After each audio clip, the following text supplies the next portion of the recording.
ఘనమైన నామమునకు మహిమ కలుగును గాక. మన ప్రభువును రక్షకుడును నైన యేసుక్రీస్తుల వారి యొక్క ప్రశస్తమైన నామమునకి మహిమ ఘనత ప్రభావములు యుగ యుగములకు కలుగును గాక. సర్వాధికారి అయిన దేవుడు ఆయన గొప్ప కనికరమును బట్టి మరొక శ్రేష్టమైన శుభదినములో ఈ రీతిగా దేవుని సన్నిధానములో దేవుని మాటలు కొన్నింటిని మనము ధ్యానము చేయడానికి దేవుడు మనకు అనుగ్రహించిన మరొక శ్రేష్టమైన సమయము కొరకై స్తుతి స్తోత్రములు చెల్లిస్తూ దేవుని పాదాల చెంత కూర్చొని దేవుని మాటలు వినుటకు సిద్ధపడిన దేవుని ప్రియబిడ్డలను మీ అందరికీ కూడా శుభవందనములు తెలియచేయచ్చు ఉన్నాను. ప్రభువునందు ప్రియమైన వార్లారా, దినదినము ఒక నూతన విషయాన్ని పరిశుద్ధాత్ముడైన దేవుడు మాట్లాడుతూ అనేకమైన సందేశాలు ఈ దేవుని ప్రియబిడలకు వివరించడానికి, ఇతరులతో మాట్లాడుతున్నప్పుడు నన్ను నేను బలపరుచుకోవడానికి ప్రభు ఇస్తున్న ఈ గొప్ప సదవకాశాన్ని బట్టి ప్రభువునకు కూడా నేను రుణస్థుడనై ఉన్నాను. ఈ దిన కాలమున మనం ధ్యానం చేయబోతున్న అంశ భాగము ఏమిటి అనగా, దేవుడు కోరుచున్నది ఏమిటి? ప్రభువునందు ప్రియులారా, సహజంగా దేవుని ప్రార్థన చేసేటప్పుడు మనం కోరుకుంటాం చాలా వరకు, దేవా నాకు అవి దయచేయి, ఇవి దయచేయి, నా విషయంలో, నా పిల్లల విషయంలో, కుటుంబ విషయంలో, ప్రతి విషయంలో మనం దేవుణ్ణి మనం కోరుకుంటాం. అయితే దేవుడు కూడా కోరుకుంటాడా? దేవునికి కూడా కోరికలు ఉంటాయా అని మనం ఆలోచన చేస్తే, మనము కోరుకునే కోరికలకు ఆయన కోరుకునే కోరికలకు చాలా వ్యత్యాసం ఉంది ప్రియులారా. మనము ఎప్పుడు కోరుకున్నా భౌతికమైనవి కోరుకుంటాం. ఇతరుల కన్నా బాగుండాలని ఆస్తో, అంతస్తో, డబ్బో, నగో, నట్రో, ఇల్లో, వాకిలో, ఏదో మనం కోరుకునేది ఏదైనా భౌతికమైనవి. మనం కోరుకునేవి దాదాపు అన్నీ కూడా ఇహమందు మనం విడిచిపెట్టి వెళ్ళేవే. ఇష్టపడి కోరుకున్న ఇల్లైనా, కారైనా, వాహనమైనా, భూమి అయినా ఏవి మనం తీసుకెళ్ళలేం. అందుకే మన కోరుకునేటటువంటి మన కోరికలలో దాదాపు భౌతికమైనవే ఎక్కువగా ఉంటాయి. ఒకవేళ ఆత్మీయతలో అభివృద్ధి చెంది నా కోరిక పరలోకం చేరాలన్నదే ప్రభువా అంటే ఇంకా భౌతికమైన దాని గురించి మనం ఎక్కువగా ఆలోచించకూడదు. కానీ మనం పరలోకం అని అంటూ ఉంటాం, భూ సంబంధమైన వాటి మీద మమకారాలు పెంచుకుంటూ ఉంటాం. కానీ దేవుడు కోరుకునేవి భౌతికమైనవి కాదు. ఆయన కోరుకునేవి స్థిరము కానివి కాదు. ఆయన కోరికలు భూ సంబంధమైనవి, శారీరక ఇచ్ఛలను తీర్చుకునేవి కాదు. కానీ ఆయన కోరుకునేటటువంటివి ఉన్నతమైనవి, ఉత్తమమైనవి, చాలా శ్రేష్టమైనవి చాలా ఉన్నాయి. కొన్నింటిని మనం చూద్దాం. మొదటిగా ఆయన కోరుచున్నది ఏంటో మొదటి విషయాన్ని చూద్దాం. కీర్తనల గ్రంథము 51వ కీర్తన 6వ వచనాన్ని ఒక్కసారి మనం చూద్దాం. ఆయన కోరుకొనుచున్నది ఏంటో ఆలోచన చేద్దాం. నీవు అంతరంగములో సత్యము కోరుచున్నావు. సత్యము కోరుచున్నావు. చాలు, ఇంకా చాలా ఉన్నాయి, అవన్నీ మనకొద్దు. దేవుడు కోరుచున్నది ఏంటో మనం ధ్యానం చేస్తూ ఉన్నాం. ఈ కీర్తనకు క్రైస్తవ లోకానికి బాగా పరిచయం. ఈ కీర్తన 51వ కీర్తన. దేవుని హృదయానుసారుడు, ఇష్టుడైన దావీదు తను చేసిన ప్రార్థనే ఈ కీర్తన. ఎందుకు ఈ కీర్తన రాసి ప్రార్థన చేస్తున్నాడు అనంటే, బత్సెబా విషయంలో తప్పటడుగు వేశాడు, తప్పు చేశాడు. దేవుని సేవకుడు వచ్చి గద్దించాడు. బుద్ధుందా లేదయ్యా నీకు? దేవుడు కోరుకుంటే ఏదైనా నీకు ఇచ్చేవాడు. వేరే వ్యక్తి యొక్క భార్యను కోరడం తప్పు కాదు. కోరుకున్నావు, పాపం చేసావు, ఆయన్ను చంపావు, ఇప్పుడు తెచ్చి ఇంట్లో పెట్టుకున్నావు. ఇదేనా దేవుడు హృదయానుసారుడు చేయాల్సిన పని అని హెచ్చరించినప్పుడు, నేను తప్పు చేశాను అని ఒప్పుకున్నాడు. ఒప్పుకొని దేవుని ఎదుట ప్రార్థన చేయడం ప్రారంభించాడు. చాలా చక్కటి మాటలు ఈ 19 వచనాల్లో ఉంటాయి 51వ కీర్తనలో.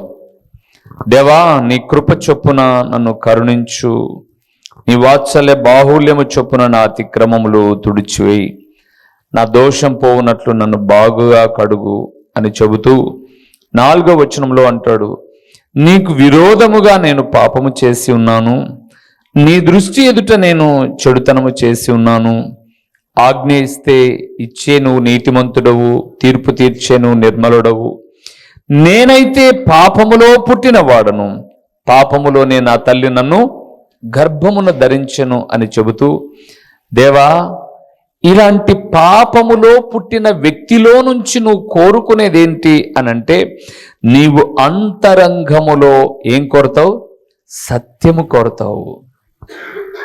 ప్రభువునందు ప్రియమైన వారలారా, అంతరంగములోని సత్యం. పైకి మనం భక్తులుగానే కనపడుతున్నాం, భక్తురాళ్ళుగానే కనపడుతున్నాం. పై వస్త్రధారణ, వేషధారణ, భక్తులుగానే కనపడుతున్నాం. కానీ అంతరంగములో ఏముందో ఒక్క వ్యక్తికి బాగా తెలుసు. ఆయన ఎవరు? దేవుడు. అందుకే దేవుని ఎదుట ప్రార్థన చేస్తూ దావీదు అంటున్నాడు, ఆ అంతరంగములో ఏముందో నీకు తెలుసు ప్రభువా, అది నువ్వు కోరుకుంటున్నావు. నా అంతరంగములో ఏముండాలని నువ్వు కోరుకుంటున్నావు అంటే, సత్యం ఉండాలని కోరుకుంటున్నావు ప్రభువా. ఒక దినాన పిలాతు ఎదుట యేసు ప్రభుల వారు నిలవబడ్డప్పుడు, యేసు ప్రభుల వారితో పిలాతు మాట్లాడుతూ చాలా విషయాలు హెచ్చరిస్తున్నప్పుడు, సత్యమనగా ఏమిటి? నువ్వు రాజువా అంటే నేను రాజునే అన్నాడు. సత్యమనగా ఏంటంటే, నీ ఎదుట నిలబడినటువంటి నేనే సత్యం. అందుకే 17వ అధ్యాయం యోహాను సువార్త 3వ వచనంలోనికి వస్తే, సత్యమందు వారిని ప్రతిష్ఠించుము, నీ వాక్యమే సత్యము అంటాడు. సరే, ఏదేమైనా దేవుడు కోరుకునేది లోపల సత్యం ఉందా లేదా, లోపల హృదయం బాగుందా లేదా. పైకి బాగానే కనపడతాం, తెల్ల షర్టు వేసుకున్న వాళ్ళు, తెల్ల ప్యాంటు వేసుకున్న వాళ్ళు.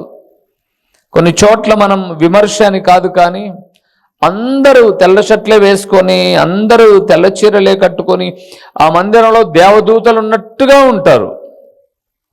మంచిదే. అంటే పై రూపమే దేవదూతలు ఉన్నట్టుగా ఉందా, అంతరంగము కూడా దేవదూతలు ఉన్నట్టుగా ఉన్నాయా అని మనం ఎవరిని విమర్శించాల్సిన పని లేదు, కానీ ఆయనకు తెలుసు. అందుకే దావీదు ప్రార్థన చేస్తూ అంటున్నాడు, నా అంతరంగములో సత్యం కావాలి అంటే, నా అంతరంగములో సత్యం కనపడాలి అంటే, మీరు ఇదే అధ్యాయం 10వ వచనాన్ని కూడా చూస్తే, నా అంతరంగములో స్థిరమైన మనస్సు నూతనముగా పుట్టించు. అంతరంగములో స్థిరమైన మనస్సు ఎప్పుడైతే ఉంటుందో, అంతరంగములో దేవుడు కోరుకునే సత్యము కూడా ఉంటుంది. చాలా మందికి ప్రార్థనలో ఉన్న మనస్సు గేటు దాటితే ఉండదు. ప్రార్థనలో ఉన్నటువంటి ఆలోచన విధానం ఇంటికి వెళ్తే ఉండదు. ఎంతసేపు ఉన్నా ఈ 4 గోడల మధ్య ఉన్నప్పుడు మాత్రమే చిన్న సైజు యేసు ప్రభుల బిడ్డల మాదిరి కనపడతాం తప్ప, బయటికి వెళ్తే చేసే పనులన్నీ కూడా ఎవరివి? సైతానివే. అందుకే అన్నాడు, స్థిరమైన మనస్సు. ఈ మనస్సు చంచలమైనది అన్నాడు బైబిల్ గ్రంథంలో. మనస్సుకు స్థిరత్వము లేదు. ఎటువైపున గాలి ఉంటే అటువైపున వీచినట్టుగా, ఎటువైపున ఏటవాలు ఉంటే అటువైపుకు నీళ్లు చేజారినట్టుగా చాలా మంది మనస్సులో స్థిరము ఉండదు. దేవుని ప్రియబిడ్డలారా, దేవుడు కోరుకుంటున్నాడు ఈ మనస్సు స్థిరముగా ఉండి, ఈ మనస్సులో ప్రభు ఉండాలని, సత్యమైన దేవుడు ఉండాలని. యేసు ప్రభుల వారు ఉన్న పలంగా మందిరంలో దిడీల్న దిగి ఆత్మరూపిగా దిగి, నా కుమార్తె నీతో పాటు నేను ఇంటికి వస్తాను అని అన్నాను అనుకోండి, మీరేమంటారు? ప్రభువా, అదెంత భాగ్యం, నీవు నా ఇంటికి రావడము నా జీవిత పరమార్థం, ధన్యత ప్రభువా, రా మా ఇంటికి అని చెప్పేసి పిలుచుకొని పోతాం. ఇప్పుడు యేసు ప్రభుల వారిని మీ ఇంటికి పిలుచుకోలేని తర్వాత, నాయనా నేను నీకు బిడ్డను, నేను నీకు తండ్రి లాంటి వాడిని కదా, నువ్వు నా బిడ్డవు కదా, రా నా ప్రక్కలో కూర్చో అని అన్నారనుకోండి, అవును ప్రభువా, ఆయన ప్రక్కలో కూర్చును. ఆయన ప్రక్కలో కూర్చున్నాం, ఆయన మన ప్రక్కలో ఉన్నాడు. ఇప్పుడు ఇద్దరం కలుసుకొని మరి రిమోట్ ఆన్ చేద్దామా బిడ్డ అని రిమోట్ ఆన్ చేసి జింతాక జింతాకని పెట్టుకుంటారా? లేకపోతే ఇంకా పనికి వాళ్ళకి అన్ని పెట్టుకొని ఇవే యేసు ప్రభువా మనం రోజు చూసేటివి, ఈరోజు నువ్వు కొత్తగా వచ్చినావు ఛానల్ మార్చు అని అంటారా? అంటే నేనేం మాట్లాడుతున్నానంటే, ఇక్కడ మీ మనస్సు ప్రభువులో ఎంతో దిగొచ్చినట్టుగా ఉంటే ఇంటికి వెళ్ళిన తర్వాత లేడా ఆయన మీతో? అంటే మీ అంతరంగంలో ఆయనకు చోటు లేదా? అప్పుడు చూసేటివి, మాట్లాడేవి, చేసేటివి ఏంటి? మరి దేవుడు కోరుకున్నట్టుగా మనం ఉన్నామా? దేవుడు కోరుకున్నట్టుగా మనం ఎప్పుడైతే ఉండమో మనం కోరుకునేటివి కూడా జరగవు. అందుకే దేవుడు అన్నాడు, దావీదు ప్రార్థన చేస్తూ, నువ్వు కోరుకునేది అంతరంగములో సత్యము ప్రభువా. ఒక ఆయన అడిగాను నేను ఒక పల్లెలో, అసలు యేసుప్రభు తెలుసా అయ్యా నీకంటే? తెలుసా అంటావు? యేసుప్రభు మావాడే అన్నాడు. మీవాడంటే ఎప్పుడు నాతోనే ఉంటాడు ఆయన అన్నాడు. అట్లెట్టుంటాడయ్యా ఎప్పుడు నీతో అంటే? నేను సేద్యానికి పోయినా, పనికి పోయినా, ఇంటికాడున్నా ఎప్పుడు నా జోబిలోనే ఉంటాడు యేసుప్రభు అన్నాడు. జోబిలో అంత యేసుప్రభు ఎట్టబట్టినాడంటే తీసి చూడు. తీశాడనమాట, క్యాలెండర్లో ఫోటో ఉంది. ఇదిగో యేసుప్రభు లేకోకుండా ఒక్క నిమిషం కూడా నేను ఉండనయ్యా, ఎప్పుడు నా జోబిలోనే ఉంటాను. జోబిలో నుంచి క్యాలెండర్ తీసినా కూడా ఇంకా జోబి ఎత్తుగా ఉంది ఏంది అన్నాడు. అది బీడి కట్ట అగ్గిపెట్టలే అన్నాడు. అంటే యేసు ప్రభు ఉన్న జోబిలో ఇంకా ఏమేమి ఉన్నాయి? బీడి కట్ట ఉంది, సిగరెట్ ఉంది. యేసు ప్రభు ఉన్న చోట మందుకు, బీడీలకు కూడా, సిగరెట్లకు కూడా స్థానం ఉంటుందా? అది ఎలాగో మరి నాకైతే తెలియదు పురుగులారా. అందుకే అంతరంగములో దేవుడు కోరుకునేది ప్రభు ఒక్కనికి మాత్రమే స్థానాన్ని. ఇప్పుడు నేను చూసేది ఫోన్లో అసభ్యకరము అనుకోండి, నాలో ప్రభు ఉంటే నేను చూసే అసభ్యకరమైనటువంటి ఇంకోరు ఎవరు చూస్తానట్లు? ఆయనకు కూడా మనం చూపిస్తున్నాం.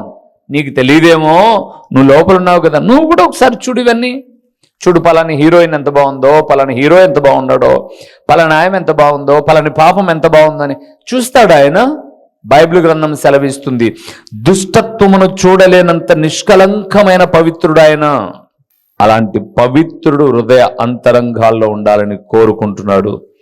మరి ఆయన కోరుచున్నది నువ్వు తీర్చగలవా? అందుకే దావీదు ప్రలాపిస్తాడండి, ప్రలాపించి ఏడుస్తాడు. నువ్వు కోరుకునేది ఇదైతే నేను జీవించింది ఏంటి, ఇంకెప్పుడు చేయను ప్రభు అని. అందుకే బైబిల్ చెప్తుంది, దావీదు ఆ ఒక్క తప్పిదం చేసి ఒప్పుకున్నాడు, శిక్ష కూడా పొందాడు. జీవితంలో ఇంకా అలాంటి తప్పు ఎప్పుడూ చేయలే. ఒక చలికాలం, వృద్ధాప్యములో, చలి ఆగని రోజులు, ఒక యవ్వన కన్యకను తీసుకొచ్చి కౌగిట్లో పడుకోబెట్టారు, వెట్ట పుట్టడానికి, అంటే వేడి కలగడానికి. బైబిల్ చెప్తుంది, దావీదు ఆమెతో పాపము చెయ్యలా. ప్రభునందు ప్రియులారా, ఒకసారి చేసి వదిలిపెట్టామా, ఇంక కక్కిన దాన్ని కుక్క తింటుందేమో గాని విడిచిపెట్టిన ఏ పాపము మరలా మనము చేయకూడదు. అది కోరుకునే సత్యం. రెండో విషయాన్ని కూడా మీకు జ్ఞాపకం చేస్తాను. యెషయా గ్రంథం 48వ అధ్యాయము, యెషయా గ్రంథము 48వ అధ్యాయము 18వ వచనాన్ని మనం చూద్దాం ప్రియులారా. 48వ అధ్యాయము యెషయా గ్రంథం 18వ వచనం, దేవుడు కోరుచున్నదేమిటో చూస్తూ ఉన్నాం. నీవు నా ఆజ్ఞలను ఆలకింపవలెనని నేనెంతో కోరుచున్నాను. దేవుడంట రెండవది ఏం కోరుకుంటున్నాడు అంటే, నీవు నా ఆజ్ఞలను ఆలకింపవలెనని నేను కోరుతున్నాను. ప్రభునందు ప్రియమైన వారలారా, ఈరోజు చాలా మంది దేవుని వాక్యాన్ని బాగా భక్తి శ్రద్ధలుగా వింటున్నారు. అవునా? మీరందరూ కూడా చాలా భక్తి శ్రద్ధలుగా, ఈ పిల్లు కూడా పాలు తాగుతుందా అనే అంత భక్తి శ్రద్ధలుగా వింటారు. కానీ ఆ ప్రకారంగా మీరు చేయరు. దీన్ని ఏమంటారు? నటన అంటారు అన్నమాట. యాక్టింగ్ అంటారు ఇంగ్లీష్లో అయితే, తెలుగులో అయితే నటన అంటారు. ఎందుకంటే వింటారు కానీ చేయరు. కానీ దేవుడు అలా కోరుకోలా. మరలా మీరు ఆ మాటను చూస్తే, నీవు నా ఆజ్ఞలను ఆలకింపవలనని నేనెంతో కోరుచున్నాను. మీరు ఒకవేళ ప్రశ్న కూడా వేసుకొని, మా పనులన్నీ విడిచిపెట్టి దేవుని వాక్యం చెప్పినట్టు చేయాలంట, ఆదివారం ఆరాధనలో ఉండాలంట, పనులకు పోకూడదంట, లోకంలో జీవించకూడదంట, 10 రూపాయలు సంపాదించుకోకూడదంట అని అంటే నీకు తంటాలే ఉంటాయి. కానీ ఆయన చెప్పినట్టు నువ్వు చేసావనుకో, ఆయన చెప్పే మాట కూడా అక్కడ 3వ లైన్లో చూస్తే, ఆలకించిన ఎడల నీ క్షేమము నది వలెను, నీ నీతి సముద్ర తరంగము వలెను ఉండును, నీ సంతానము ఇసుక వలె విస్తారమగును, నీ గర్భఫలము దాని రేణువుల వలె విస్తరించును, వారి నామము నా సన్నిధి నుండి కొట్టివేయబడదు, మరువబడదు. ఎన్ని దీవెనలు ఉన్నాయండి. యెషయా గ్రంథం 48:18 నుంచి 19 వరకు ఆ 2 వచనాలే చూస్తే, ఆలకిస్తే క్షేమం, నీతి సముద్ర తరంగములు. తరంగాలు అంటే అలలు, అలలొచ్చినట్టుగా దీవెనలు. తర్వాత అన్నాడు, నీ సంతానం ఏమవుతుంది? ఇసుక వలె విస్తరిస్తుంది, నీ గర్భమున పుట్టిన బిడ్డలు రేణువుల వలె విస్తరిస్తారు, వారి పేరు భూమి మీద నుండి నా సన్నిధి నుండి ఎప్పుడు ఎప్పుడు ఎప్పుడు ఏం కాదు, కొట్టివేయబడదు. ప్రభువునందు ప్రియమైన వారలారా, ఎప్పుడు జరుగుతాయి ఇవన్నీ అని అంటే, ఆయన అన్నాడు, ఆయన ఆజ్ఞలను అంటే ఆయన వాక్యాన్ని ఆలకించినప్పుడు, ఏదైతే తన సేవకుని నిలవబెట్టుకుని ఆయన మాట్లాడుతున్నాడో, ఈ మాటలు నా కొరకే అని విశ్వసించి ఆ మాటల ప్రకారంగా నడవాలని కోరుకోవడమే ప్రియులారా. ఆ మాటల ప్రకారంగా నడవాలని కోరుకోవడమే. ఒకవేళ ఆ మాటల ప్రకారం నువ్వు నడవలేదనుకోండి, ఇంటి దగ్గరున్న వాళ్లకు ఇక్కడికి వచ్చి పోయిన నీకు పెద్ద తేడా ఏమీ లేదు. వాళ్ళు ఇంటి దగ్గర ఉండి వినలా, నువ్వు ఇక్కడికి వచ్చి విని కూడా నడవలా, వాళ్లకు నీకు పెద్ద తేడా ఏమీ ఉండదు. చూడండి, ఇక్కడికి వచ్చిన మనము ఎప్పటికప్పుడు ఆ ప్రకారంగా నడుచుకొని అభివృద్ధి చెందాలి ప్రియులారా. వాక్యములో దినదిన వృద్ధి చెందాలి. దేవుడు మాట్లాడుతున్నాడు. అంతరంగములో సత్యము కోరే దేవుడు దేవుని వాక్యాన్ని ఆలకించాలని, అంగీకరించాలని, ఆ ప్రకారంగా నడుచుకోవాలని దేవుడు ఏం చేస్తున్నాడు? కోరుకుంటున్నాడండి. మరి ఆయన కోరుకుంటున్న దాన్ని చేస్తున్నామా మనం? ఒకసారి ఆలోచన చేయండి. ఆయన కోరుకున్న దాన్ని పిల్లల్ని ఏమడుగుతున్నారు ఈరోజు? నా కోరిక రా, నువ్వు ఇంజనీర్ కావాలని, నా కోరిక నువ్వు డాక్టర్ కావాలని. మీ కోరికలు మీ పిల్లలు తీర్చాలని మీరు కోరుకుంటారు. మరి మీరు ఆయన పిల్లలైతే ఆయన కోరుకున్న రీతిగా, నీతిగా, దైవికమైన భయముగా, సత్యము కలిగి వాక్య ప్రకారంగా మీరు మాత్రం ఇదెట్లండి?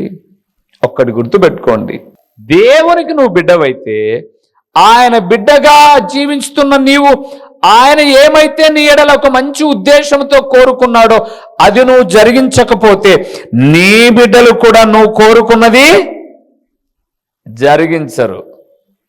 రాసి పెట్టుకో, బుక్కా పక్కీర్ బేకార్, అంతే. ఇంకా ఎందుకు? నువ్వు విన్నావు, నువ్వేం చేసావు? ఏమిలే, వాళ్ళు కూడా వింటారు. నువ్వు ఇది కావాలంటే నాకు తెలిసిలే నేనేం కావాలను. నువ్వు భూ పెడుతున్నావు, ప్యాకెట్ మనీ ఇస్తున్నావు కాబట్టి నీ ముందు చెవులు ఊపుతా, నేనేం చేయాలో నాకు తెలుసులే. దేవుని బిడ్డలారా, మనం ఆయన బిడ్డలమైతే ఆయనను ధిక్కరించామనుకోండి, మన బిడ్డలు కూడా మనల్ని ధిక్కరించి ఉన్నత స్థితిలోనికి రారు. అదే అక్కడ చెప్పాడు, నీ గర్భఫలము విస్తరించాలన్నా, నీ సంతానము విస్తారంగా ఉండాలన్నా, వారి పేరు నా సన్నిధి నుంచి కొట్టివేయబడకుండా ఉండాలన్నా ఏం చేయాలి? నేను కోరుకున్న ఆజ్ఞలను అనుసరించాలి. సో మొదటిది, ఆయన అంతరంగములో సత్యం కోరుతున్నాడు. రెండవది, ఆజ్ఞలు ఆలకించాలని కోరుతున్నాడు. మూడవది ఏం కోరుకుంటున్నాడు ఒకసారి చూద్దామా? దినవృత్తాంతముల 2వ గ్రంథం 7వ అధ్యాయము 16వ వచనాన్ని ఒకసారి మనం చూద్దామా? 7వ అధ్యాయం 16వ వచనాన్ని చూద్దాం ప్రియులారా. నా పేరు నా పేరు ఈ మందిరమునకు నిత్యము ఉండునట్లుగా నేను దాని కోరుకొని పరిశుద్ధ పరిచితిని. చాలు ప్రియులారా, చాలా ఉన్నాయి. మూడవది, ఆయన పరిశుద్ధ మందిరమును కోరుకునేవాడు. అందుకే అక్కడ రాయబడింది ఆ మాట, నా పేరు ఈ మందిరమునకు నిత్యము ఉండునట్లుగా నేను దాన్ని కోరుకున్నాను. దేవుని ప్రియబిడ్డలారా, మీరు చెప్పాడు, ఒకసారి ఆలోచన చేద్దాం. మన మందిర పేరు ఏం పేరు? క్రీస్తు ప్రార్థన మందిరమేలే. ఏ చర్చికి మీరు పోయేదంటే క్రీస్తు ప్రార్థన మందిరమే అంటారు ముందు. క్రీస్తు ప్రార్థన మందిరమా? అదే ఆడుందిబ్బా అని అంటే దో అన్న రూబేనలా అంటే ఐడెంటిఫికేషన్ లేండి, కరెక్టే. గుర్తుపెట్టుకోండి, ఏ మందిరమైనా ఎవరు ఏ పేరు పెట్టుకున్నా ఆయన కోరుకున్నది ఆయన పేరు కలిగిన దాన్నే. గుర్తుపెట్టుకోండి ప్రియులారా. ఎందుకు అనంటే తన నామానికి రావాల్సిన ఘనతను వేరే దానికైనా ఇవ్వడు ప్రియులారా. అందుకే అక్కడ అన్నాడు, నేను కోరుకొనిన ఈ మందిరాన్ని పరిశుద్ధపరిచి, నేను ఏ మందిరాన్ని అయితే కోరుకున్నానో అక్కడ నా దృష్టి, నా మనస్సు ఎంతకాలం ఉంటుంది? నిత్యము అన్నాడు ప్రియులారా, నిత్యము. అందుకే దేవుని వాక్యం సెలవిస్తుంది, ఆయన తన మందిరాన్ని ఇంకా చాలా చక్కగా మాట్లాడుతూ యెషయా గ్రంథకర్త అన్నాడు, ఆకాశము నా సింహాసనము, భూమి నా పాదపీఠం. దావీదు, ఆకాశమే నా సింహాసనం, భూమి నా పాదపీఠం అయితే నువ్వు కట్టే మందిరం ఎంతదయ్యా అన్నాడు. ఎంతదోలే ప్రభువా, చిన్నదైనా నా ఆశ, గొర్రెలు కాసుకునే నాకు మంచి పరుపులు మంచాల మీద నిద్రపోయే భాగ్యాన్ని ఇచ్చావు. నీ మందసం, నీ గ్రంథములోని మాటలు ఎండలో చిన్న చిన్న గుడారాల్లో ఉన్నాయంటే సరే, నీ ఆశ మంచిదే, కానీ నువ్వు కట్టద్దు. నువ్వు చాలా యుద్ధాలు చేసి రక్తాన్ని చాలా ఒలికించావు కాబట్టి నువ్వు కట్టద్దు. నీ నడుమున పుట్టే నీ కొడుకు కడతాడు అన్నాడు. అతనే కట్టాడు, ఆయన పేరు సొలొమోను. కానీ ఆయనలో కూడా కట్టిన మందిరాన్ని ప్రేమించాడే కానీ వాస్తవానికి సొలొమోను చాలా చాలా తప్పు చేసిన విషయం ఏంటంటే దేవుని మందిరాన్ని ఆయన 7 సంవత్సరాల్లో కట్టాడు. దేవుని మందిరాన్ని ఎన్ని సంవత్సరాలు కట్టాడు? 7 ఏళ్లలో. ఆయన భార్యల కొరకు, ఆయన ఊరి కొరకు నగర కట్టుకున్నాడు. ఎన్నేళ్ళు కట్టాడు? 13 ఏళ్ళు కట్టాడు. అందుకే దేవుడు సొలొమోను కూడా తగిన సమయంలో తప్పించేశాడు. చూడండి, మందిరమేమో 7 ఏళ్ళకు కట్టినాడు, తన నగరనేమో 13 ఏళ్ళు. అంటే ఇప్పుడు రకరకాల డిజైన్స్ ఆలోచన చేస్తూ వచ్చాడు అని అంటే దేని మీద మక్కువ ఉండింది ఆయనకు? తన నగరం మీద. దేవుడు పరిశుద్ధ మందిరమును కోరుకునేవాడు. దేవుని ప్రియబిడ్డలారా, ఈరోజు దేవుడండి కనికరమును కోరువాడు. అవును ప్రియులారా, దేవుడు కనికరము కోరుకునేవాడు.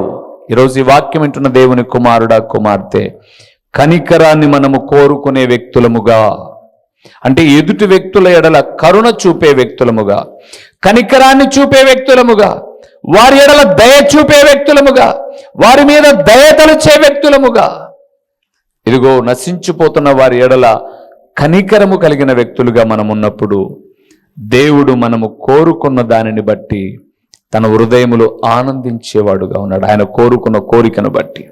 మీకు 4 విషయాలు మనం చూసాం సమయానుకూలంగా. మొదటిది, అంతరంగంలో ఏం కోరుతున్నాడు? ఆయన సత్యాన్ని కోరుతున్నాడు. ప్రియులారా, హృదయంలో ఆయన ఉన్నాడా లేడా అని ఆయన ఎదురు చూసి కోరుకుంటున్నాడు. రెండవది, ఆజ్ఞలు ఆలకించాలని కోరుకుంటున్నాడు. దేవా, నీ మాటలు నేను వింటున్నాను, ఆ ప్రకారంగా చేయట్లేదేంది ప్రభువా? దేవుడు అంటాడు, ఎందుకు వింటున్నావురా నువ్వు? మారు, ఆ ప్రకారంగా చెయ్యి. నిన్ను, నీ పిల్లలను, సంతానాన్ని విస్తరింప చేస్తాను, నేను ఆశీర్వదిస్తాను అంటున్నాడు దేవుడు.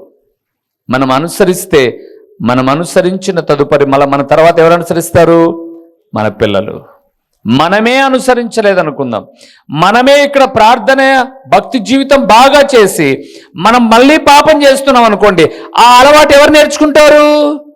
పిల్లలు కూడా నేర్చుకుంటారు. ఓ, మా అమ్మ అంతే చేసింది, మా నాయన అంతే చేశారు, మేము అంతే చేద్దాం.